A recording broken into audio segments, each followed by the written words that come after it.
오늘 하나님 말씀 함께 나누도록 하겠습니다. 마태복음 22장 37절에서 40절 말씀 함께 합독하겠습니다. 시작. 예수께서 이르시되 내 마음을 다하고 목숨을 다하고 뜻을 다하여 주 너희 하나님을 사랑하라 하셨으니 이것이 크고 첫째 되는 계명이요 둘째도 그와 같으니 내 이웃을 내 자신같이 사랑하라 하셨으니 이 두 계명이 온 율법과 선지자의 강령이니라. 아멘. 우리가 너무나도 잘 알고 있는 말씀이기도 합니다. 오늘 제목은 고개를 돌려보아요라는 제목으로 하나님의 말씀 함께 나누도록 하겠습니다. 오늘 이 말씀의 사건의 앞에 또 다른 사건이 하나가 있습니다. 뭐냐면 사두개파 사람들이 예수님을 시험을 합니다. 그런데 사두개파 사람들의 특징은 부활을 믿지 않는 좀 돈이 많은 부한 이러한 분들이거든요. 그러다 보니까 그 분들이 이제 부활에 대해서 바리새인들과 항상 부딪혀요. 그러니까 예수님을 욕하고 비방할 때만 그들이 함께 뭉치지 예수님이 없을 때는 그들도 서로 적대 관계거든요. 그런데 그들이 부활을 가지고 예수님을 시험을 합니다. 그래서 이야기를 하나를 만들었어요. 이스라엘에게는 계대 결혼이라는 게 문화가 있습니다. 예를 들어서 가문을 지속을 해야 되는데 첫째 아들이 결혼을 했어요. 그래서 아내와 함께 사는데 자녀가 없는 상태에서 첫째 아들이 죽잖아요. 그럼 둘째 아들이 이 부인을 취하게 됩니다. 그러니까 여기에 목적이 두 가지가 있는데 하나는 계대 결혼의 목적은 하나는 여자 홀로 살아갈 수 없는 문화이다 보니까 보호의 목적이 있고요. 두 번째는 그 부인과 둘째 아들이 결혼을 해서 아이를 낳으면 둘째 아들의 아이가 아니에요. 그러니까 자신의 아이로 키우기는 하지만 그 가문에 주어지는 장자에게 주어지는 모든 권한과 모든 유산은 그 이제 아들이 첫째 아버지의 그 아들로서 이제 나중에 그 권한을 이어받게 됩니다. 그래서 이제 이것을 계대 결혼이라고 계대 혼인이라고 이렇게 이야기를 합니다. 그런데 이걸 가지고 이제 이야기를 만든 거예요. 7 형제가 있었는데 한 여자가 맏아들과 결혼을 했습니다. 그런데 이 맏아들이 죽어버린 거예요. 자녀가 없이. 그래서 둘째 아들이 이 여인과 결혼을 했고 셋째도 넷째도 7째까지 모두 다 그렇게 다 죽었다라고 하면 나중에 결국 이 여인도 죽으면 나중에는 이 여인은 누구의 부인이 됩니까? 자기들끼리 생각할 때는 막 이게 기가 막힌 일이거든요. 야, 이건 아무도 대답 못하지. 야, 부활이 진짜 있다라고 너희가 믿으면 야, 이거 한번 대답해봐. 이제 서로 간에 이러한 질문을 가지고 웃으면서 이건 아무도 대답 못하는 거야 라고 결론을 내린 거죠. 예수님을 시험을 했는데 예수님이 뭐라고 합니까? 부활의 때는 너희가 하나님을 알지도 못하고 오해하였다라고 이야기를 하시면서 부활의 때는 시집도 가지 아니하고 장가도 가지 아니한다. 그때는 우리가 천사와 같아지느니라. 영적 존재가 된다라고 표현을 해요. 그러면서 뭐라고 하십니까? 야, 아브라함의 하나님, 하나님은 아브라함의 하나님, 이삭의 하나님, 야곱의 하나님이라 하지 않았느냐? 이는 죽은 자의 하나님이 아니라 산 자의 하나님이라 라고 이야기를 하십니다. 그게 무슨 말이냐면 너희 아브라함과 이삭과 야곱 그들이 죽어 있냐? 아니다. 하나님은 산자 하나님이라고 말씀하시지 않았느냐? 이들은 죽지 아니하고 지금 육은 흙으로 돌아갔으나 그들의 영혼은 살아있다라는 이야기를 하시는 거예요. 우리는 영적 존재입니다. 우리가 영적으로 하나님의 말씀을 바라보고 또한 가장 현실적인 것 물질적으로 바라보는 게 현실이 아니라 물질도 물론 하나님의 모든 것들이 다 품 안에 있습니다. 하지만 우리에게 지금 포커스를 맞춰서 말씀하시는 그 하나님의 중심의 마음을 근본을 알아가기를 간절히 축복드립니다. 그리고 나서 이 소식을 이제 바리새인들이 들은 거예요. 바리새인들은 부활은 있다라고 이야기를 하는데 사두개파 사람들과 부딪히는 그러한 지도층 율법주의자들이죠. 그런데 이들이 이 소식을 듣고 막 배꼽을 잡고 이제 웃기 시작을 합니다. 물론 성경에 나와 있는 이야기는 아닙니다. 야, 잘 됐다. 이제 쉽게 말해서 그런 분위기인 거죠. 야, 사두개파 너희들 돈 있다고 좀 콧대 좀 높이더니 야, 그거 망신당했구나. 그러면서 이제 깔깔깔 거렸겠죠. 그리고는 이제 바리새인 사람들의 이제 차례가 된 거예요. 야, 우리는 이런 거 갖고 예수를 한번 시험을 해봐야 되겠다. 그리고 나서는 예수를 시험하기 위해서 그들이 잘 아는 율법을 가지고 갑니다. 율법이라는 건 뭡니까? 결국 하나님의 말씀이에요. 그 말씀을 근거로 해서 그들이 수많은 율법들을 만들어 놓았습니다. 그런데 하나님의 말씀을 가지고 이제 들이대면 뭐가 큽니까? 라고 물었을 때 A가 크다라고 이야기하면 그러면 B가 작습니까? 하나님의 말씀을 업신여긴다 해서 함정을 파놓은 거죠. 만약 대답을 하지 못하면 그러면 저는 알지 못한다 해서 비방할 거리를 또 찾는 거예요. 그러니까 대답을 해도 욕을 먹고 하지 않아도 욕을 먹을 수밖에 없는, 자기들끼리 이야기를 해도 이거는 결코 답을 찾을 수 없는 질문이야 라는 것을 만들어 가지고 예수님께 다가갑니다. 그리고 나서 그 질문을 하는 거예요. 선생님, 그럼 율법 가운데는 뭐가 가장 크니까? A가 큽니까? B가 큽니까? 쉽게 말해서 이런 구덩이를 파고 질문을 던진 것이죠. 거기에 대한 답이 오늘 우리가 본 본문의 말씀입니다. 예수님이 그들의 생각을 아셨음에도 불구하고 이 이야기를 해주신 이유가 있어요. 사람을 살리기 위해서 법이 있고 하나님의 말씀이 우리 가운데 왔습니다. 그렇죠. 우리를 죽이기 위해서, 저주하기 위해서 하나님이 말씀하신 게 아니에요. 우리를 살리기 위해서 주님이 말씀하셨고, 여러분들 신호등이 있고 빨간색이 있고 파란색, 초록색 이런 것들, 노란색이 있는 거는 우리로 하여금 못 가게 하기 위함이 아니라 안전하게 사람들이 다니게 하기 위함이더라라는 거예요. 그런데 어떻게 됐습니까? 율법을 지키느냐 마느냐 정죄하는 데만 치중을 하다 보니까 율법의 근본은 훼손해버리고 지키느냐 마느냐의 수준으로 전락해 버린 게 바로 율법, 또한 율법주의자들이었다라는 거예요. 예수님은 안식일날 손 마른 자를 고치십니다. 그리고 앉은뱅이를 일으키셨어요. 그러자 율법주의자들은 어떻게 합니까? 바리새인들은 예수님을 정죄하면서 욕하기 시작합니다. 안식일을 지키지 아니하는 부정한 자로다. 그러면서 예수님을 욕하기 시작해요. 기존 바리새인들 입장에서 바라볼 때 예수는 어떤 사람이었을까요? 전통과 율법을 지키지 아니하는, 아니 자꾸 이것들을 깨고 반발하는 이상한 사람으로 보였을 수도 있어요.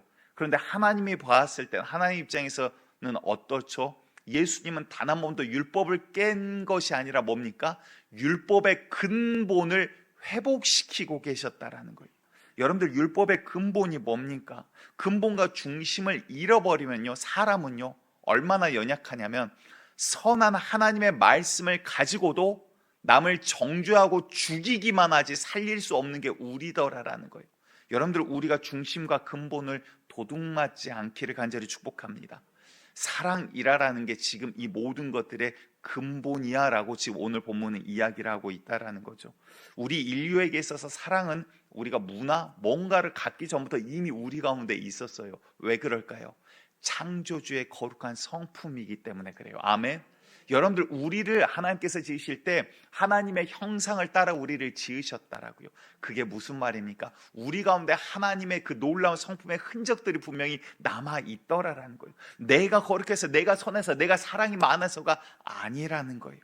성경을 통해서 계속 우리에게 주님은 질문하시는 게 있습니다. 관계의 문제인데요, 너는 나를 사랑하냐? 너는 나를 사랑하냐? 아브라함에게는 야, 네 아들 이삭 100세 낳은 그 귀한 이삭보다 나를 더 사랑하냐 물으시고요, 부자 관원 청년에게는 네가 그동안 모았던 그 재물보다 나를 더 사랑하느냐 묻기도 하십니다.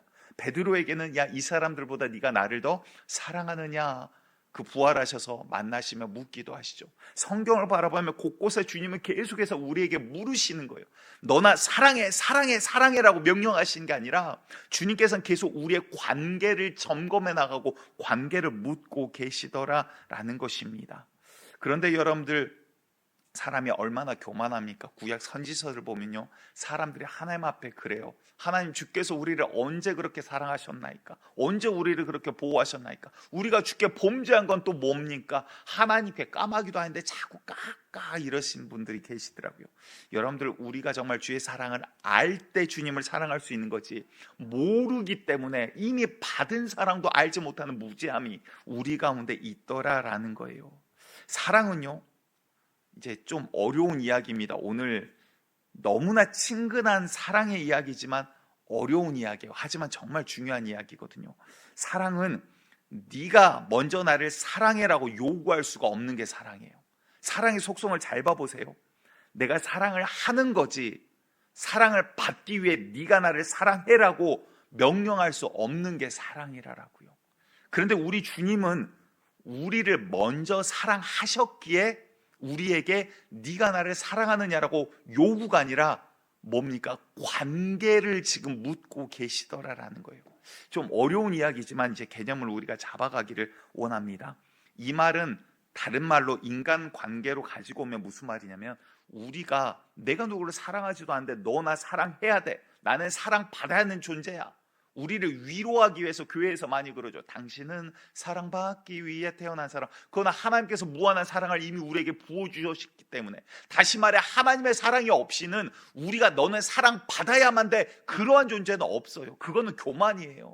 우리는 사랑하도록 지음받은 거지 사랑받도록 지음받은 게 아니라고요. 하나님과의 관계에 있을 때 주님께서 우리를 조건 없이 사랑해 주신 그 사랑을 받은 존재이기 때문에 사랑할 수 있는 존재가 되었다라는 것입니다.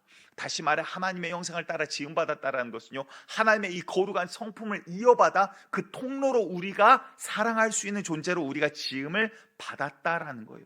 그래서 성경 뭐라고 합니까? 우리가 주를 알기 전, 우리가 주를 사랑하기 전 주님께서, 그가 우리를 먼저 뭐 했다 그래요? 사랑하셨다는 거예요. 우리가 아직 죄인 되었을 때, 그 말은 무슨 말이냐면, 우리가 하나님과 원수되어 있을 때 하나님께서 우리를 사랑하셔서 오늘 이 자리까지 인도해 주셨더라라는 거예요. 아멘.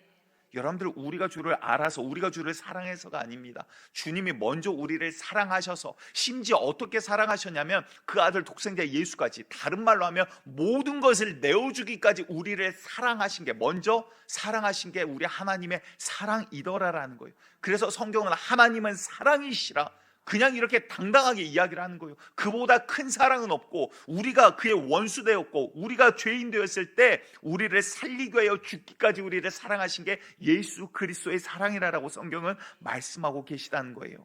오늘 본문은요, 하나님을 사랑하라라는 명령 같은 이 요구를 지금 이야기하고 있습니다. 너무나도 당당하게 이야기를 해요. 아니, 사랑은 요구할 수 없다면서요. 그런데 너무나 당당하게 말씀하세요. 근데 이게 부당하지 않은 것은 이 말씀 이면에는 뭐가 있습니까? 하나님이 너희를 어떻게 사랑하셨는지 기억하라라는 게 지금 있는 거예요. 주님께서 우리를 사랑하지도 않으면서 내가 너희를 만들었으니 너희는 사랑해, 나에게 복종해 라고 말한다면 어찌 보면 부당한 요구가 될 수 있어요. 사랑은 그렇게 하는 게 아니잖아요. 사랑은 계약이 아니잖아요. 사랑은 뭡니까? 관계의 문제잖아요. 그런데 주님이 말씀하실 수 있는 이유는 내가 모든 것을 내어주기까지 너희를 먼저 내가 사랑했기 때문에 주님이 말씀하실 수 있는 거예요. 그래서 너희 형제를 사랑하라, 네 형제를 사랑하라. 왜요? 하나님의 사랑과 은혜가 너희에게 주어졌으니 먼저 그것을 알고 너희가 기억하는 자가 너희가 먼저 사랑해라 라고 말씀하고 계신 겁니다. 여러분들, 이 사랑에 대해서 오늘 우리가 한 3가지 정도로 조금 정리를 해서 보기를 원합니다. 첫 번째, 사랑은요, 가까운 곳에서 시작이 됩니다. 사랑은 어디서 시작이 된다라고요? 가까운 곳에서 시작이 돼요. 물론 종종 장거리 연애를 하는 그런 연인들도 있습니다. 그런데 세상 말에 그런 말이 있죠. 사람의 몸이 떨어져 있으면 마음도 멀어지기 쉽다라는 이야기가 있어요. 이제 제가 해외에 잠깐 있을 때, 공부를 하러 잠깐 나가 있을 때 거기에 있던 어느 목사님 따님이셨는데 자매분이 그러더라고요. 한국에서 사귀고 있는 남자친구가 있대요. 그래서 그러냐 그랬는데 3개월도 안 돼서 현지에서 다른 남자를 만나고 있더라고요. 그래서 그 한국에 있는 남자 어떻게 됐냐 그랬더니 끝났대요. 그리고 너 너무 쉽게 끝나는 거 아니냐 그랬더니 이제 멀어져 있으니까 양쪽 다 전혀 뭐라고 할까요? 뭐 욕심내는 것 없이, 아파하는 것 없이 너무나 자연스럽게 둘이 그러냐 그럼 그렇게 하자라고 서로 합의를 3개월 만에 봤다라는 거예요. 여러분들, 사람이 참 연약하지 않습니까? 사랑할 때는 모든 것이 다 감정이 막 올라갈 때는 막 모든 것을 다 내어줄 것 같은데 3개월짜리더라는 거예요. 너무나도 안타깝죠. 그런데 여러분들, 사랑은요, 멀리 있는 데서 시작하는 게 아니에요. 오히려 가까운 데서부터 시작합니다. 여러분들에게 가장 가까이 있는 자가 누구입니까? 어찌 보면 하나님께서 우리에게 사랑하라고 말하는 형제와 이웃은요, 첫 번째는 가정에서부터 시작이 되는 거예요. 인간적으로 가정을 사랑한다는 거 너무나 당연하죠. 그런데 이거에도 지혜와 지식이 필요합니다. 또 이렇게 이야기를 했더니 집에 가자마자 여보 나 사랑해 이러지 마시기 바래요. 갑자기 그러면 남편분들이 긴장하십니다. 내가 뭐 잘못했지 막 이러면서 굉장히 막 힘들어하세요. 여러분들 갑자기 그렇게 물으시면 안 돼요. 사랑은 관계이지 않습니까? 그런데 이렇게 이야기하면 또 이제 그런 분들이 계세요. 목사님, 근데 우리 남편은요, 말도 안 하고 무뚝뚝하고 재미도 없고 로또도 아닌데 어떻게 이렇게 안 맞나 몰라요. 맞는 게 하나도 없어요. 막 이러신 분들이 계시잖아요. 그런데 여러분들 말을 안 하는데 어떻게 알아요? 자꾸 사랑한다라고 해야지 알지. 이렇게 말씀하실 수도 있는데 그게 맞아요. 맞는데 어찌 보면 이것 또한 이상한 일일 수 있어요. 자, 제 비유가 아니라 사실을 가지고 한번 이야기를 해보도록 할게요. 성경에서 하나님께서 사람을, 인간을 사랑한다라고 말하는 부분이 있습니까? 없습니까? 예, 맞아요. 있어요. 너무 긴장하지 마세요. 남편분들이 그런 마음이라니까요. 맞아요. 있어요. 그런데 얼마나 있을까요? 직접적으로 말씀하신 부분은요, 한 10군데밖에 되지 않아요. 성경에 얼마나 많은 말씀이 있습니까? 그런데 그 가운데 내가 너희를 사랑한다. 하나님 세상을 이처럼 사랑하사 하나님이 너희를 사랑하셔서 직접적으로 말씀하신 부분은 그다지 많지 않아요. 오히려 성경 이 절수를 따졌을 때는요, 여러분들 이건 1%가 아니라 0.0 몇 %밖에 되지 않는 너무나도 소수예요. 왜 하나님 이렇게 표현을 안 하실까요? 왜? 그런데 성경을, 아니 하나님의 마음을 아는 자가 성경을 보면 어때요? 하나님 말씀 안 하셔서 하나님 나 사랑하지 안 하는지 도대체 모르겠어요가 아니라 뭡니까? 주의 마음을 알고 성경을 봤더니 창세기 1장 1절부터 마지막 요한계시록 마지막까지 뭐예요? 모두 다 사랑한다라는 메시지더라는 거예요. 왜? 하나님은 사랑한다라고 말하는 것보다 뭐예요? 사랑을 보여주시는 분이거든요. 행하시는 분이거든요. 사랑은 뭡니까? 말한다라고 그게 진짜 사랑이 아니라 진짜 사랑은 뭐예요? 관계의 문제더라라는 거예요. 진짜 내가 사랑하기에 내 삶으로, 내 숨쉰 것으로, 내가 너에게 행하는 모든 것으로, 심지어 징계하고 화내고 분노하는 것까지 이 모든 것이 하나님의 사랑에서부터 비롯되어 지더라라는 겁니다. 여러분들 그렇다면 가정 가운데 사랑은 어떻습니까? 조금 이제 이거를 키워나가서 표현을 해보도록 할게요. 성경에서 술 취하지 말라 이야기를 합니다. 술 먹으면 지옥 갑니까? 예, 술 먹는다고 꼭 지옥 가는 건 아니에요. 그럼 술 먹지 않으면 천국 갑니까? 물론 그런 문제 자체가 아니에요. 문제 자체가 이건 잘못되어 있는 거예요. 그런데 여러분들 술 먹는 거, 술 취하는 걸 하나님 기뻐하실까요? 기뻐하지 아니하세요. 그거는 분명히 나와 있고 성경에서도 야 심지어 독주는 쳐다보지도 말라라고까지 이야기를 하고 계세요. 그러면서 잠언을 봤더니 술 취한 거에 대해서 묘사를 하는데 실수를 할 수밖에 없대요. 돛대 위에 서 있는 것 같아요. 세상이 막 흔들흔들 거리더래요. 막 때려도 맞아도 몸이 다쳐도 아프지도 않더래요. 마치 저자가 먹어본 것 같이 먹어봤으니까 또 이야기는 했겠지만 아무튼 너무나 잘 표현을 하고 계세요. 그런데 결국 뭐라고 합니까? 너희는 그 독주를 쳐다도 보지 말라. 너희로 죄에 쓰러지게 한다라고 이야기를 하고 계세요. 그럼 무슨 말이에요? 여러분들 야, 술 먹는다고 목사님 꼭 지옥 가는 건 아니지 않습니까? 남에게 덕이 안 되면 집에서 잘 그냥 아무도 모르게 먹으면 되는 거 아닙니까? 여러분들 하나님 앞에서 내가 떳떳하지 못하면 그거 하나님 기뻐하시지 않는 거예요. 어렵게 생각할 필요 없어요. 그런데 여러분 집에서 남들 몰래 술 먹는다고요? 슈퍼마켓 아주머니가 알고요. 내 가족들이 안다라고요. 여러분들 장사해 보셔서 알지만 뭐 사러 와도 이분들 뭐 사는가 손님인 것 같지만 100명 와도 기억하는 분들은 기억한다라니까요. 야, 저거 교회 목사님인데 맥주 지금 뭐 사갖고 들어가네. 기억하신다니까요. 누군가는 시험에 들어요. 심지어 가족은 시험에 안 듭니까? 내 영혼은 시험에 안 듭니까? 여러분들 결국은요. 하나님 기뻐하시는 일과 싸워나가는 게 단순한 죄와 싸우는 문제가 아니라 내 가족을 사랑하는 모습이 죄와 싸워나가는 거예요. 아멘. 여러분들 단순한 내가 구원받고 뭐 천국 가고 이러한 문제가 아니라 내 옆에 내 가족을 지키기 위해서 여러분들 죄와 싸워 나가셔야 돼요. 음란과도 싸워 나가셔야 되고 악한 것들과 정욕과 욕심들과도 싸워 나가셔야 되는 거예요. 그러기에 여러분들 남편들 재미없다 말없다 이게 아니라 정말 뭐 다른 사고 없이 옆을 지켜주는 것만으로도 정말 훌륭하신 거예요. 아멘. 이거는 아멘이 또 잘 안 나와요. 그런데 심지어 좀 사고도 치고 사기도 당하더라도 그래도 가족 사랑하려고 애쓰고 하는 그 마음을 여러분들 아셔야 되는 거예요. 단순한 남편의 문제가 아니라 여기에서 지금 문제가 뭡니까? 지금 남편이 나를 사랑하네 마네 여기에 포커스가 맞춰져 있잖아요. 그러면 진짜 사랑은 뭐예요? 내가 그를 사랑하는가를 나는 항상 점검해 보셔야 되는 거예요. 남편도 마찬가지예요. 내가 아내를 사랑하는가를 점검해 보셔야 되는 거예요. 아내도 내가 사랑하는가. 왜 사랑은 사랑하는 거지 받기를 요구하는 게 아니더라라는 거예요. 그런데 내가 사랑하면 관계 문제이기 때문에 당신도 나를 사랑하는가 궁금하게 되는 것이죠. 여러분들 부모와 자녀 관계도 마찬가지입니다. 어찌 보면 정말 일방적인 사랑의 관계가 부모가 자녀를 사랑하는 사랑 아닙니까? 조건이 있습니까? 뭐가 있습니까? 아니요. 하나님께서 내 배를 통해서 낫게 해주셨다는 그 은혜 하나만으로 정말 무한한 사랑을 부어주시는 게 세상의 그 어떤 사랑 가운데서도 하나님의 사랑에 가까운 사랑이 완전할 수는 없지만 가까운 사랑이 부모의 사랑이죠. 그런데 이제 자녀된 입장에서 여러분들 부모의 사랑 당연하게 생각하지 마시기 바래요. 그건 감사한 일이에요. 아멘. 여러분들 부모를 사랑하지 않는 것은요, 받는 게 당연하게 여기는 건 그건 굉장한 교만인 거예요. 성경 뭐라고 합니까?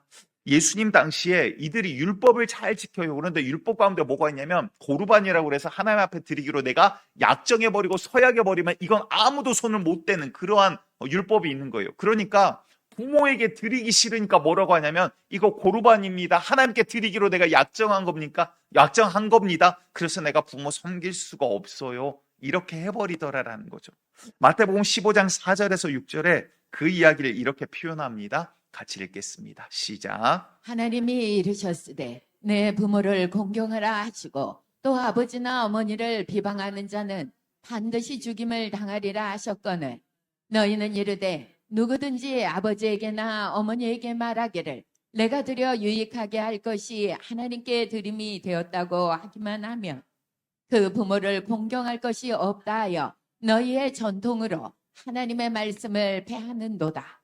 예수님이 직접 그들을 꾸짖으시면서 하신 이야기죠. 야, 너희 하나님께 드린다는 이 전통을 가지고 부모를 공경하지 않아? 너 그거 하나님 말씀에서 벗어난 거야. 라고 이야기합니다. 여러분들 정말 부모를 사랑할 수 있는 자, 가족이라 그래서 단순히 부부, 단순히 자녀가 아니라 정말 이제 우리가 먼저 사랑할 수 있는 가족들이 되시기를 간절히 축복드립니다. 오늘 집에 가셔서 안 믿는 남편이 있으면 손 다 잡고 여보, 눈을 보면서 사랑해 이렇게 말씀을 하시면 굉장히 두려워하실 거예요. 예, 여러분들을 무서워하고 있다는 사실입니다. 그런데 여러분들 가족 사랑에 대해서 제가 이야기 드리는 이유는 마귀는요 하나님이 주신 기관 뭐라 그랬죠? 가정과 교회예요. 그런데 이거를 깨어뜨리려고 해요. 왜? 하나님의 뜻이 이 땅 가운데 선악하지 못하게 하려고. 그래서 가정을 공격하고 교회를 공격하는 겁니다. 지금 여러분들 세상을 보시기 바래요. 여러 가지 법들로 여러 가지 개념으로 이제는 가정의 단위와 가정의 개념을 깨어뜨리고 있습니다. 창조주가 피조물에게 준 이것들을 깨어뜨리려고 하는 거예요. 그러면 여러분들 이 마귀의 괴계에 어떻게 싸워나가셔야 됩니까? 어떻게? 사랑함으로 가정을 지킬 때 영적 싸움이 그런 거예요. 우리가 힘으로 육체적으로 물리적으로 싸우는 게 아니라 뭐예요? 사랑함으로 주의 말씀 가운데 여러분들이 서 있을 때 마귀가 패하는 거예요. 그래서 여러분들 가정에서부터 승리하는 자가 되시기를 축복드립니다. 두 번째 우리가 기억해야 될 것은요. 하나님 사랑하면 됩니다라는 거예요. 하나님 사랑하면 된다라는 거예요. 여러분들 우리가 그렇게 주구장창 외우고자 하지 않아도 외우지는 말씀이 있죠. 너희 원수가 집안 식군이라. 맞아, 맞아. 그놈이 그랬어. 막 이러면서 여러분들 그게 아니죠. 우리가 사랑하려고 하는데 사실 사랑이 되지 않는 경우들이 많아요. 하나님 이쁜 짓을 해야 사랑을 하죠. 속도 썩이고 말도 안 듣고 이런데 어떻게 사랑을 해요? 그런 경우가 참 많죠. 그런데 오늘 본문을 보면 뭐라고 하냐면 야 첫째 되는 계명 뭐라 그랬죠? 하나님을 너희가 마음을 다해 목숨을 다해 뜻을 다해 하나님 너희의 하나님을 사랑하라 하셨으니 맞다. 그리고 둘째는 뭐라 그랬죠? 그와 같으니 둘째도 그와 같으니라고 이야기를 해요. 무슨 말입니까? 네 이웃을 네 몸과 같이 사랑하라는 이 말씀이 뭐예요? 하나님을 사랑하라는 말씀과 같은 라인, 같은 줄에 있더라라는 거예요. 목회자 가정 가운데 종종 이제 생기는 문제들이 있습니다. 목사님들은 사명을 받아가지고 이제 주님의 길에 뛰어들어요. 그런데 목사님은 사명을 받지만 사모님은 목사님을 만나가지고 그 길에 뛰어들게 돼요. 그렇죠. 그랬더니 어떻게 됩니까? 나중에는 사명이 없으면 지쳐요. 힘들어져요. 그럴 때 어느 목사님이 사모 세미나에서 그런 이야기를 하시더라고요. 사모님들 목사님과의 관계 문제가 아니라 하나님과의 관계가 회복되지 아니하면 결코 그거 회복되지 않습니다라는 이야기를 하더라고요. 근데 듣고 보니까 성경을 봤더니 그게 사실이에요. 여러분들 사모님들이 하나님과의 사랑이 회복되지 못하면요, 그 길을 못 갈 뿐더러 간다고 하더라도 하는 신용만 하지 진짜가 아닌 거예요. 껍데기밖에 남지를 않아요. 여러분들 이 비유를 들었지만 이 문제는 우리 성도님들에게도 마찬가지입니다. 신앙생활은 하지만요, 하나님과의 관계가 진짜 하나님의 이 사랑의 관계가 깨어져 있으면 신앙생활하는 신용은 하지만 진짜 신앙이 되지 못하더라라는 거예요. 오늘 본문에 와서 이렇게 말씀하시죠. 첫 번째가 뭐라고 그랬죠? 하나님 사랑해라. 야, 네가 마음 다하고 뜻 다하고 목숨 다하고 뜻 다해서 하나님을 사랑하라라고 이야기를 해요. 이 말은 뭡니까? 네가 하나님께 받은 사랑을 기억하라라는 말이 숨어져 있다라 그랬죠. 네가 하나님께 어떤 은혜를 받고 어떤 사랑을 받았는지, 하나님이 너를 어떻게 사랑하셨는지 먼저 기억하라. 그러면 너는 하나님 사랑할 수밖에 없어라는 비밀이 거기에 숨겨져 있더라라는 거예요. 아무것도 없고 하나님 어떤 분인지도 모르고 우리가 받은 것도 없는데 아무것도 없는 우리를 바라보고 하나님 사랑해, 내가 너희 만들었으니 너희는 나 사랑해 라고 말씀하시는 게 아니더라라는 거예요. 우리를 지으시고 아무것도 모르는 아담에게 하나님이 복 주시며 이르시되, 복 주시되, 복 주시며, 복 주시고, 복. 우리를 어떻게 사랑하셨는지 우리를 기억하라라는 거예요. 여러분들, 하나님이 우리를 어떻게 사랑하셨습니까? 우리에게 공기 주셨죠, 땅 주셨죠, 살 수 있게 해주셨죠, 모든 자연 만물 주셨고 다스리게 해주셨죠. 심지어 우리가 주를 떠났을 때조차도 우리를 구원하기 위하여 예수 그리스도를 이 땅 가운데 보내시기까지 우리를 사랑하셨다라는 거예요. 그보다 더 큰 사랑이 이 땅 가운데 없다라고까지 증언을 하고 계시더라라는 거예요. 여러분들 그 사랑을 알았더니 어떻습니까? 예수님이 계시던 당시에 예수님이 이제 시몬의 집으로 이제 추정을 합니다. 죄인인 여자라고 나와요. 보통 이제 간음을 할 거나 아니면 몸을 파는 여자로 이제 추정을 합니다. 그 여자가 하나님, 예수님 사랑으로 이제 구원의 길을 본 거예요. 영적 눈이 열렸다라고요. 그러니까 어떻습니까? 남들은 다 주님 뭐라고 말씀하시냐? 뭐 받을까? 이러는데 그 여인은 나와서 뭐 하죠?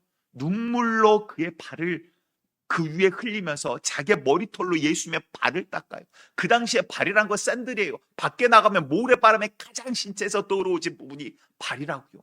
그런데 거기에 내가 주의 발을 씻게도 나는 감당치 못합니다. 나 같은 거를 구원해 주신 예수의 은혜, 그 은혜를 받았더니 그 사랑을 아니까 어때요? 자기의 머리털로 그 발을 닦고 향유로 예수에게 붓더라라는 거예요.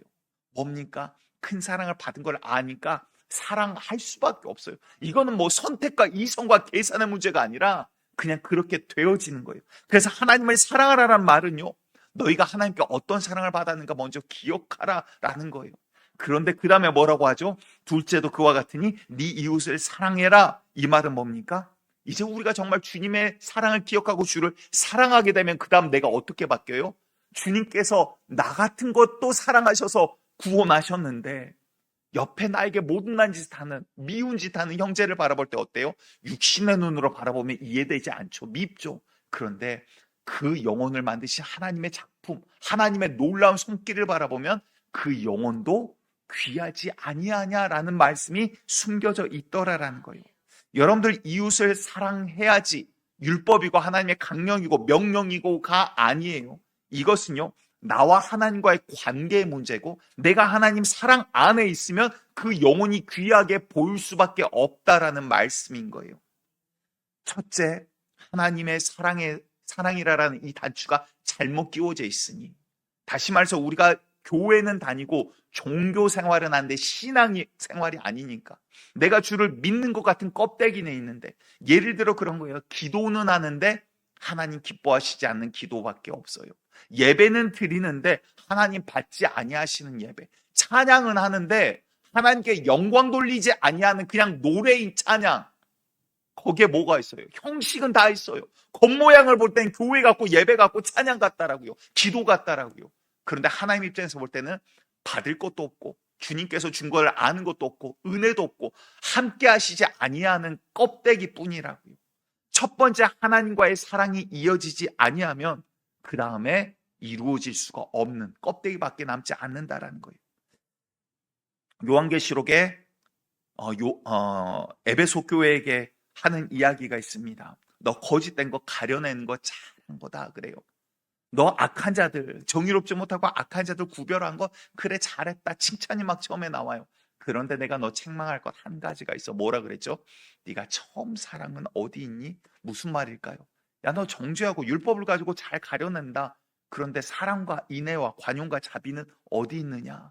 너희가 나에게 받은 그 하나님의 거룩한 성품은 어디 있느냐? 심지어 뭐라고 합니까? 네가 이거 회복하지 않으면 내가 촛대를 옮겨버리겠다. 그건 뭐예요? 교회라는 껍데기는 있지만 나는 너희를 더 이상 교회로 보지 않겠다라는 거예요. 내 몸된 교회로 바라보지 않겠다라는 거예요. 여러분들 우리가 모였다라고 교회입니까? 아니에요. 주님 받으시는 예배여야죠. 주의 뜻이 서 있어야죠. 주의 말씀 가운데 있어야죠. 주님과의 관계가 있어야죠. 하나님께 영광 돌림이 있어야죠. 주님을 찬양함이 있고 주님 앞에 주님이 받으시는 기뻐하시는 기도가 있어야죠. 다시 말해 뭐예요? 주님과 어떤 관계에 내가 서 있냐? 이 첫 번째 단추가 잘못 끼워져 있으면 기도하는데 헛된 기도가 되고 예배드리는데 받지 않으신 예배, 찬양하는데 영광 돌리지 않으면 그냥 나 혼자 야 이거 음악 좋네, 이 찬양 좋네, 나 혼자 감동받는 노래가 되어버리는 거예요. 여러분들 하나님과의 관계가 먼저 회복되어지는 은혜가 있기를 간절히 축복합니다. 심지어 요한일서에서는 뭐라고 말씀하시냐면 요한일서 4장 20절과 21절에 이렇게 말씀하시죠. 같이 읽습니다. 시작. 누구든지 하나님을 사랑하노라 하고 그 형제를 미워하면 이는 거짓말하는 자니 보는 바 그 형제를 사랑하지 아니하는 자는 보지 못하는 바 하나님을 사랑할 수 없느니라. 우리가 이 계명을 주께 받았나니 하나님을 사랑하는 자는 또한 그 형제를 사랑할지니라. 아멘. 여러분들 목회자도 물론 주신 사명을 가지고 걸어갑니다. 그런데 제가 이거를 사랑 없이 그냥 일로 하면 성경은 그거를 싹군이라라고 이야기를 하는 거예요. 그냥 보수받고 일하는 것, 그걸 싹군이라라고 이야기해요. 뭐 범죄를 했다라는 게 아니라 싹군이 나쁜 말이 아니에요. 그런데 하나님께서 기뻐하시는 목자가 아니라는 거죠. 여러분들 우리들의 삶도 마찬가지입니다. 사랑이요, 꼭 거창한 거 아니에요. 작은 것에서부터 시작이 되어지는 거예요. 주님께 받은 것에서부터 시작이 되어지는 거예요. 제가 사역하면서 하나님을 조금씩 알아가고 주의 말씀 가운데 주신 은혜를 받으면서 제가 했던 변화 중 하나, 뭐 여러 가지 것이 있겠지만 그 중 하나는요, 제가 식당을 가거나 뭐 편의점을 가거나 어디를 가거나 항상 무조건 감사합니다라고 내가 해야겠다고 결단을 했고 지금도 그렇게 하고 있어요. 뭐 십몇 년이 지났지만 그렇게 하는 이유가 있어요. 작은 자건 큰 자건 여러분들 제가 누군가와 함께 식당을 가고 해보면 반찬 가져다 줄 때마다 뭔가를 하나 가져다 줄 때마다 제가 일부러 감사합니다, 감사합니다 작게라도 항상 해요. 그런데 누구를 제가 비방하는 게 아니라 같이 식당을 여러분들과 제가 다녀보지만 종업원들에게 감사합니다 하신 분들 별로 못 봐요. 거의 못 봐요. 여러분들 택배 집에 누군가 갖다 주시잖아요. 기사님한테 감사합니다 하셔야 되는 거예요. 왜? 그분이 뭔가 수고를 해서? 아니에요. 왜? 그 영혼을 만드신 하나님의 놀라운 섭리를 우리가 바라보아야 하더라라는 거예요. 그 영혼이나 나나 뭐가 달라요? 우리 예수님께서 우리의 직분을 보고 우리를 구원하셨습니까?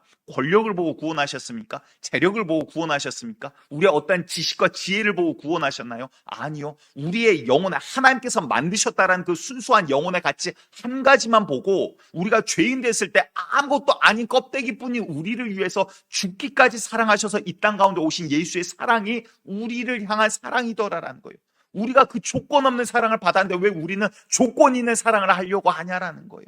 여러분들 하나님께 받은 그대로 우리가 이루어 나가는 그 사랑을 기억하는 우리 노은교회 되기를 간절히 축복합니다. 마지막 세 번째로는요, 방금 했던 이야기와 사실은 이어지는 건데 사랑은 흘러가는 겁니다. 아멘. 여러분들 사랑은요, 보통 우물 비유를 많이 들죠. 우물이 웅덩이가 물이 들어와요. 들어오기는 하는데 받기만 한 사람들이 이제 그러죠. 물이 흘러나가지 않으면 어때요? 그래도 세상의 웅덩이는요, 물이 들어가면 어디로든 넘쳐흐르든 땅으로든 나가든 뭔가 일이 순환이 있어요. 그래서 유지가 되는 거지. 물이 들어왔는데 끝까지 나가지 않으면 어떤 우물이라도 결국에는 썩게 되어 있어요. 무슨 말입니까? 받기만 하는 사랑은요, 온전한 사랑이 되지 못해요. 성경에서 야 네가 사랑 받았느냐 묻지 않으세요. 뭐라고 합니까? 사랑하라 말씀하시는 거예요. 사랑하라 명령하고 계시는 거예요. 그 말은 뭐예요? 사랑의 속성 자체가 하나님께서 우리에게 부어주신 생명의 물줄기거든요. 물줄기가 왔으면 그 물줄기는요, 나를 살리고 또한 넘쳐 흘러가는 거예요. 그런데 자, 이제 조금 또 설명을, 사실은 오늘 요거 3주간 3개로 나눠서 해볼까 그 생각도 했거든요. 지금 주제가 되게 여러 개가 좀 있어요. 근데 많은 것을 좀 드리고 싶어서 그래요. 복잡하겠지만 귀한 것 한 가지만이라도 꼭 잡아가시기 바랍니다. 지금 이제 뭐 세상 가운데 올해 와서 또 지금 22대 국회인가 그렇죠? 또 뭐 1월 달에도 그렇고 2월 달에도 그렇고 차별금지법들을 지금 계속 상정하려고 하고 있어요. 여러분들 다시 한번 말씀드립니다. 그 어떤 심지어 세상이 차별할 때도 오히려 교회에서 차별하지 않았어요. 영혼 그 자체로 바라보고자 노력했던 게 교회라고요. 그런데 뭐가 문제예요? 왜 교회에서 갑자기 이걸 반대합니까? 차별을 반대하는 게 아니라 뭐예요? 하나님의 섭리를 꺾지 말라라는 거예요. 성에 대한 개념을 자꾸 이거를 희석시키는 거예요. 그래서 그러면 남녀 가정관계 그렇게 해라, 남녀 차별 없도록 해라, 그렇게 하는데 그 다음에 뭐를 주장을 하고 있습니까? 아니, 남녀라고 안 하고 끝까지 그냥 젠더라고만 적어놔요. 성이라고만 적어놓는다고요. 성이 지금은 20개 30개가 돼버려요. 미국 같은 데서는. 나는 제3의 성이다, 제4의 성이다. 그러니까 여자 화장실도 갔다 남자 화장실도 갔다가 잡히면 나는 여잔데 주장해버리면 끝나는 시대가 되어버렸더라고요. 자신의 인권이라고 말하면서 남자가 함께 살고 여자가 함께 살면서 이제 가정이라고 이야기를 하고 있다라고요. 왜? 창조주의 섭리를 깨려고 하는 마귀의 섭리들이 있어요. 거기에 숨어있는 우리들의 개념을 바꾸고자 하는 게 뭐냐면 죄를 죄라라고 더 이상 부르지 못하게 만들려고 하는 거예요. 여러분들, 하나님이 죄라라고 말하는 것을 사람들이 죄라라고 여기지 않냐면 어떻게 됩니까? 이스라엘이 망할 때 말라기서에서 이스라엘 백성들이 하는 것과 똑같아요. 하나님께서 그들을 징계하고 꾸짖으시는데 우리가 언제 주님을 함부로 여겼나이까? 언제 우리가 주께 그렇게 했나이까? 그런데 하나님 말씀하시죠. 야, 너희들 흠 있는 것, 이런 거 너희 총독에게 가져가 봐라. 총독이 기뻐 받겠는가? 그런데 너희가 나에게 올 때 좋은 거 가까우라, 그런 말이 아니에요. 너희들이 마음도 없고 껍데기밖에 없으면서 그러한 것으로 율법 겉으로 지킨다라고, 그거 됐다라고 인정하는 너희의 모습이 그 가증한 것과 똑같다라는 거예요. 그런데 이제는 죄를 죄라고 부르지 못하면 어떻게 될까요? 죄를 범하면서도 죽어가면서도 하나님 말씀에 떠나 있으면서도 잘못된 것을 알지 못하고 가르치지 못하게 만드는 거예요. 강대상에서 하나님의 말씀을 선포하지 못하게 법으로 만들고 벌금을 물게 만들어버려요. 그러면 어떻게 됩니까? 야, 그래도 나라 법이니까? 아니요. 정교 분리의 원칙은요, 나라가 교회가 나라에 상관하지 않는다라는 법칙이 아니라, 공개적으로 말씀드릴게요, 그 원리는요, 나라의 법이라 하더라도 하나님 말씀보다 우선될 수 없다라는 게 정교 분리인 거예요. 여러분들, 주의 말씀은 우리들의 생명 위에 있는 겁니다. 주의 말씀이 서나가지 못하게 한다는 게 뭐예요? 여러분들, 제가 누군가를, 국회의원들을 비방하고자 하는 게 아니에요. 이제 뭐 손설위원이라는 그 국회의원분이 이거를, 또 20대 분이신데 이화여대 나오신 똑똑한 분이시더라고요. 그분 너무나도 아름답고 좋죠. 하나님이 지으신 귀한 작품이에요. 그런데 여러분들, 이제 오해 말고 들으시기 바라요. 이거를 무식하다라고 하는 거예요. 무식하다라는 게 비방하는 게 아니라 지식이 없는 것, 아는 것이 없다, 아는 것이 없다라는 것을 무식하다라고 해요. 하나님의 말씀이 없으니까 자기는 그게 옳다, 또 누군가 시켰겠죠. 그런 것들을 가지고 나아가는 거예요. 그런데 그분이 이걸 바라볼 때, 야, 그럼 그 사람이 악하다, 나쁘다가 아니라 그분을 생각하고 바라보는데 안타까운 거예요. 왜? 모르니까. 그 말은 뭐예요? 이제 우리에게 가져와 볼게요. 사랑을 어떻게 하십니까? 하나님의 사랑을 우리가 어떻게 또 압니까? 하나님의 말씀이 없이는 우리는 하나님의 사랑을 알지도 못해요. 우리는 하나님의 사랑을 어떻게 전해야 될지, 어떻게 흘려야 될지도 모른다라고요. 감정이 사랑입니까? 감정도 사랑이지만 그러면 감정 식어지면 사랑은 없는 겁니까? 아니요. 주의 말씀을 따라 사랑하는 거예요. 그래서 지식을 따라, 하나님의 말씀이 없이는 사랑도 할 수가 없는 거예요. 요즘 시대에 재미있는 말이 있죠. 내로남불이라라고. 누가 보면 모르면 사자성어인 줄 알지만 전혀 사자성어와 상관없는 우스개 말입니다. 그런데 여기에 뭡니까? 나에게는 인애와 자비와 관용과 폭이 넓으면서 남에게는 이런 것들이 없는 것을 가르쳐 하는 이야기 아니겠습니까? 여러분들의 세상이, 사회가 강팍해져 가는 것은요, 사랑이 없어져 가기 때문에 그래요. 사람 마음이 강팍해서 사랑이 없는 게 아니라 사랑이 식어가기 때문에 강팍해져 가는 거예요. 그래서 마지막 때 불의와 이런 것들이, 그리고 사랑을 베풀면 바보 같은 그런 분위기가 되어가는 거예요. 왜? 너 혼자 손해보고 살래? 네 거 챙겨야지, 더 욕심내야지, 더 확보해야지, 더 욕심과 정욕을 따라 살 수 있도록 마귀는 자꾸 분위기를 만들어가요. 그렇다면 뭘까요? 요한계시록에 분명히 말씀하시죠. 너희는 끝까지 견디는 자는 구원을 얻으리라 말씀하세요. 견딘다는 게 뭐야? 아무것도 하지 않고 가만히 있는 게 견디는 거예요?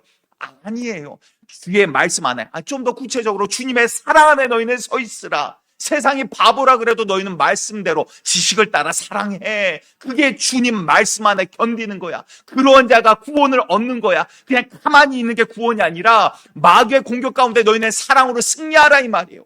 여러분들, 우리가 사랑을 흘려보내야 될 이유는요, 내 영혼에 그 또한 유익이기 때문에 그래요. 사랑은요, 흘려보내면 배가 되고 주께서 주신 또 다른 사랑으로 나를 채워주신 게 주의 은혜더라라는 거예요. 주님의 생명의 이 강물은요, 주의 보좌에서부터 흘러내리기 시작합니다. 오늘 우리가 사랑에 대해서 나누고 있지만 지난 시간 하나님 나라 천국에 대해서 잠깐 나눴죠. 예수님이 전하는 메시지의 3분의 2는 70%는 천국 하나님의 나라에 대한 거예요. 그런데 거기에 물론 회개도 포함되어 있고 여러 가지 것들이 포함되어 있죠. 근데 두 번째 주제가 뭐냐면 주님은 사랑에 대해서 이야기하고 계세요. 아니요, 좀 더 직접적으로 이야기하면 사랑이란 단어를 빼버리면 성경은 아무것도 아닌 거예요. 그래서 성경 말씀하시잖아요. 그 모든 것들이 있지만 믿음, 소망, 사랑이 있지만 그 가운데 제일은 사랑이라. 너희가 사랑이 없으면 소리나는 꽹과리라. 너희가 산으로 옮길 만한 믿음이 있어도 사랑 없으면 너희는 아무것도 아니라. 우리에게 지금 주님께서 찾으시는 게 뭐예요? 우리에게 받은 사랑이 뭔가 먼저 기억하라. 그러면 주님을 사랑할 수밖에 없고 그 사랑을 흘려보내는 통로로 너희가 세상 가운데 빛과 소금으로 그리스도가 어떤 분인가, 주님이 어떤 분인가 너희가 나타내어라라는 거예요. 여러분들, 말씀 이제 정리합니다. 가정에서 하나님 사랑 그리고 흘려보내기 세 가지 이야기를 드렸는데요. 큰 것 말고 작은 것에서부터 여러분들 결단하셔야 되는 거예요. 이제 올해 표 행함으로 복을 쟁취하라라는 거잖아요. 듣기만 한다고 그게 나를 살립니까? 선해요, 지식이에요, 좋아요, 주의 말씀이에요. 하지만 생각한다라고 그게 나를 살리지 못해요. 이제 주의 말씀에 내가 부딪히셔야 되는 거예요. 아멘. 그렇다면 뭘까요? 이제 작은 거 하나부터 결단해 보시기 바래요. 내 가정에서 내가 이제 죄와 싸워나가야겠다. 하나님 싫어하신 것 한 가지씩 내가 결단하고 없애나가야겠다. 또 반대로 주님 기뻐하신 거 하나씩 내가 내 가정에서 실천해야겠다. 여러분들의 가정 가운데 여러분들이 해야 될 것들, 지금 이 말씀 들으면서 마음 가운데 주시는 성령의 음성들이 또한 있으실 거예요. 결단하셔야 되는 거예요. 아멘. 또한 두 번째, 하나님 사랑하는 것. 여러분들 첫 번째 뭐라 그랬죠? 이게 내가 어떠한 사랑을 받았는가를 아셔야 되는 거예요. 말씀이 없이는, 묵시가 없이는 내 백성이 방자갱한다 그래요. 무슨 말입니까? 주의 말씀 이제 알아야죠. 하나님이 어떻게 나를 사랑하셨는가 주의 말씀을 봐야지, 묵상해야 알죠. 하나님 말씀을 내가 묵상하지 않는데 주님이 나를 어떻게 사랑하시는지 어떻게 알아요? 그냥 감정적으로 그 감정 식으면 또 주님 나를 사랑하지 않네? 또 널브러져 있으시려고요? 아니에요. 주의 사랑은요, 우리가 인정하든 인정하지 않든 우리에게 이미 보여지셨다는 거예요. 그 사랑을 이제 알아가시기 바랍니다. 그러면 알게 되면 주님을 사랑할 수밖에 없어요. 사랑은요, 창의적이에요. 누가 시켜서가 아니라 그 죄인인 여인이 와서 예수님 발을 닦는 걸 누가 시켰습니까? 어떤 지식이 있었습니까? 아니요. 주님 사랑을 알고 주의 사랑을 보았더니 그 다음 어떻게 돼요? 내가 주를 사랑하게 되어지더라. 여기에서부터 신앙이 이제 주님과의 끈끈한 관계가 시작이 되어지는 거예요. 세 번째, 흘려보내야 된다 그랬죠. 그렇다면 이제 우리가 오늘 제목이에요. 고개를 들려 옆에 분들을 바라보시기 바랍니다. 주님과의 관계 가장 중요한데 주님과의 관계가 바로 서면 여러분들 하나님 사랑하는데 이웃 사랑하지 않는 신앙은 잘못된 신앙이에요. 반쪽짜리 신앙이라고요. 주님 뭐라고 했습니까? 야, 보이는 네 형제를 사랑하지 아니하면서 보이지 아니하는 하나님을 사랑한다고? 그거 거짓말이야. 너희가 형제를 미워하면 아직 너희는 어둠 가운데 있느니라라고까지 이야기를 하세요. 여러분들 무슨 말일까요? 우리가 받은 사랑이요, 주님께 받은 이 사랑이 이제 흘러넘치기를 원합니다. 충만이라는 단어가 있죠. 그릇에 가득 찬 게 아니라 차고 넘치는 거예요. 주의 사랑은요, 끊임없이 부어져요. 나 혼자 웅덩이인 것 같이 그걸 받아 누리는 게 아니라 이제는 차서 넘치는 그 은혜가 되기를.